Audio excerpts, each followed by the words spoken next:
Howdy y'all, I'm Lee from Two Guys Outdoors, and today we're going to do a quick review on a Springfield Armory USGI 45 1911. This is just a standard A1 1911. It doesn't have any of the Series 80, Series 70 stuff on it. No disconnector, firing pin block in there, just your basic 1911.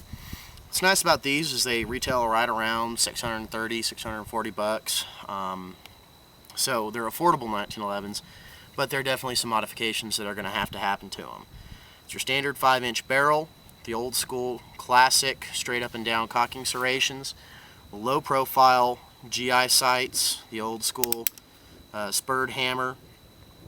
Kind of a tough little thumb safety. It definitely needs some wear in. I've been sitting with it every night and just moving up and down trying to get it to break in. Of course, that's going to be replaced with some Wilson Combat parts, and I'll do a video series on that as Project 1911 gets a little closer. It's going to get new grips, a full new lower end, a bunch of new stuff on there, all Wilson Combat and whatnot.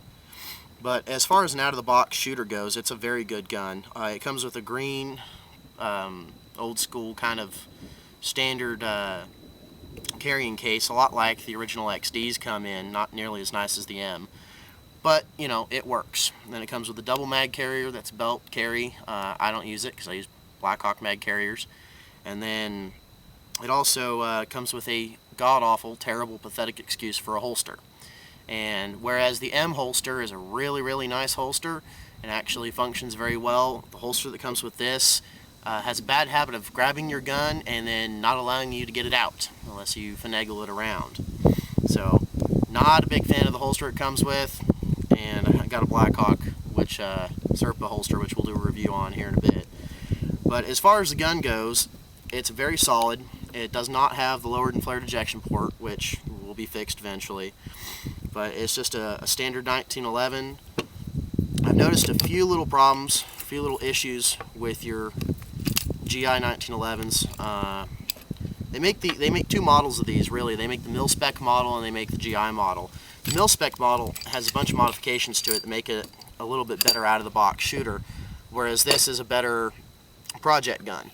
One thing to be noticed is the ejector here, and it is the classic original style ejector, which has a problem occasionally getting brass hung up on it, and there are some ejection problems.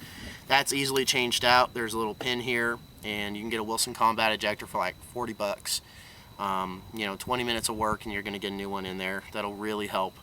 The mil-spec models come with a new ejector, come with a lowered and flared ejection port, and kind of solve a few of those little problems. Another thing about this gun is the mainspring housing is arched.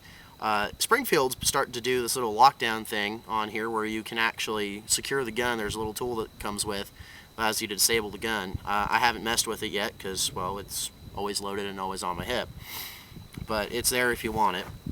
But the mainspring housing is classic, arched with a lanyard loop on it. That's all going to get replaced.